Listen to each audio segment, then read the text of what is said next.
नमस्कार आईपीएल चर्चा विथ विमल को आपण मानक स्वागत करुच्ची। एबे गोटे कथा चर्चार केन्द्रबिंदु पलटि जे सीएसके बा चेन्नई सुपर किंग्स एबे आईपीएल रु बाद पड़ी। यह संपूर्ण भाव में मिछ कथा। एभली भ्रमरे प्रशंसक माने पड़ा उचित नुहे, कारण एपर्यंत मात्र 7 राउंड खेल शेष हो, आहरी 7 राउंड खेल बाकी रही। तेणु यही जो शेष 7 राउंड हो निर्णायक राउंड, यही राउंड रे भल प्रदर्शन कले प्ले ऑफ रे खेलिबार यथेष्ट सुजोग प्रत्येक दल पाखे रही।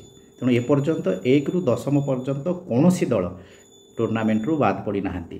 चेन्नई कथा जदि आम कह कहीं चेन्नई को नहीं अधिक आलोचना होते ऋतुराज गायकवाड़ आहत हेले, धोनी पुणी नेतृत्व को फेरी एवं एपर्यंत 7टी दल मैच खेली सारी और 2टी मैच मात्र जीति। तेणु पॉइंट टेबुल दल को बर्तमान 10म स्थान रहा पड़ी। तेज यापर आहरी 7टी मैच रही। जदि 7टी मैच रु दल 6टी मैच रे जीतुची ताहले दल प्ले खेलिबार यथेष्ट सुजोग रही। चेन्नई जितिले अन्य माने पराजित होउछंती एवं सही अनुसार पॉइंट टेबुल रे स्थान मध्य परिवर्तन घटिबो। एबे जदि आमे पॉइंट टेबुल रे देखुचे जे Gujarat Titans, Delhi Capitals, Punjab Kings एवं लखनऊ सुपर जायंट्स एमान सब 10 पॉइंट लेखा हासिल करी 1 रु 4th स्थान में रही। किंतु ये जो परवर्ती 7 राउंड रो खेल हम से 7 राउंड रे ही किए प्ले ऑफ खेलिबो ताहा निर्णय हम। आज आम देखुची जे जमिति आमे फुटबॉल विश्व फुटबॉल रे रियल माद्रिद और बार्सिलोना जो दुईटी बड़ प्रतिद्वंदी ये सेमान जेतेले भेटाभुटी होती आम कहूँ एल क्लासिको मैच, ठीक सेमिति आईपीएल रे मध्य एल क्लासिको मैच आम जिते भेटाभेटी होती मुंबई इंडियंस एवं चेन्नई सुपर किंग आम से कहूँ जे ये मैचटी हूँ एल क्लासिको मैच। यार कारण हूँ जे उभय चेन्नई सुपर किंग्स एवं मुंबई इंडियंस आईपीएल रे सबुठु शक्तिशाली दल एवं सर्वाधिक थर आईपीएल टाइटल हासिल करिबारे से माने सफल होइछंती। चेन्नई सुपर किंग्स 2010, 11, 18, 21 और 23 रे चैंपियन होइछि। सेही भाव में मुंबई इंडियंस 2013, 2015, 17, 19 और 20 रे चैंपियन होइछि।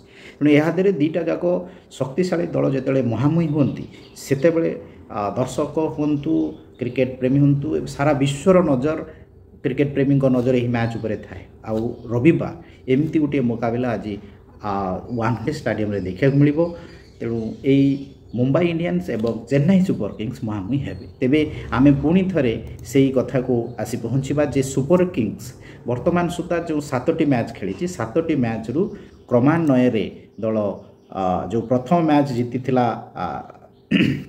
मुंबई इंडियंस ठारू तापरे दल क्रमान्वय रे 5टी मैच रे पराजित होइतिला एवं शेष मैच दल लखनऊ सुपर जायंट को पराजित करिकी से द्वितीय विजय हासिल करथिला। तेबे प्रथम मैच रे मुंबई इंडियंस जेहेतु पराजित होइतिला तेणु आज निश्चित भाव में आंकड़े से माने चाहिए जे चेन्नई सुपर किंग्स को पराजित करबा पाई। जदि से माने पराजित करिबारे सफल होउछन ताहले दुई जनकर शक्ति समान बोली आमे कहिबु जे जणे गुटे जितिला परे आ जणे गुटे जितिछु, अर्थात दुई जनकर सामर्थ्य समान होउछ। जदि चेन्नई सुपर किंग्स पुणी थरे जिति जाउची ताहले देखा जिवो जे चलित वर्ष मुंबई टिके पछरे रहिछि। किंतु पॉइंट टेबुल अनुसार मुंबई आदु पछरे नाही। वर्तमान सुधा मुंबई 7टी मैच खेली सारी 6 पॉइंट टेबुल में 7म स्थान में रही। परफॉर्मेंस मध्य मुंबई चेन्नई ठू बहुत भल देछि, कहीं 3टी मैच से जीति सारे। प्रथम मैच से जीति 2टी मैच हारिबा परे केकेआर ठारू एवं परवर्ती शेष 2 मैच रे से दिल्ली कैपिटल्स एवं सनराइजर्स हैदराबाद को पराजित करछंती।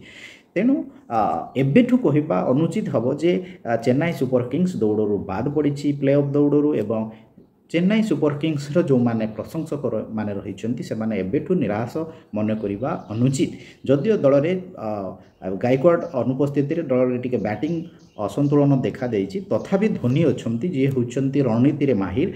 तेणु तांकु नहीं केते सी रणनीति हुंतु किंबा पड़िया रे किछि चमत्कार करंतु किछि ना किछि चमत्कार से माने देखै पारंती। तेणु एबेठू आमे मर्माहत हवा अनुचित एवं दल को नहीं विभिन्न जो नकारात्मक कथा शिकार हवा बा शुणा बा से बुड़ी रहा अनुचित।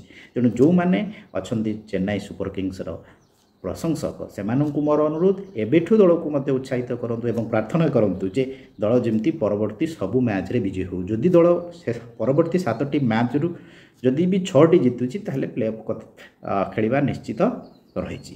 ତେବେ ଏ ଆଲୋଚନାକୁ ଆମେ ଏଇଠି ରଖୁଛୁ। ନମସ୍କାର। ତେବେ ଏଭଳି କିଛି ଆଲୋଚନାକୁ ପୁଣି ଜାଣିବା ପାଇଁ ବା ସାମିଲ ହେବା ପାଇଁ ମୋର এই ଚ୍ୟାନେଲକୁ ସବସ୍କ୍ରାଇବ୍ କରନ୍ତୁ, ଲାଇକ୍ କରନ୍ତୁ ଏବଂ କମେଣ୍ଟ ମଧ୍ୟ ଦିଅନ୍ତୁ।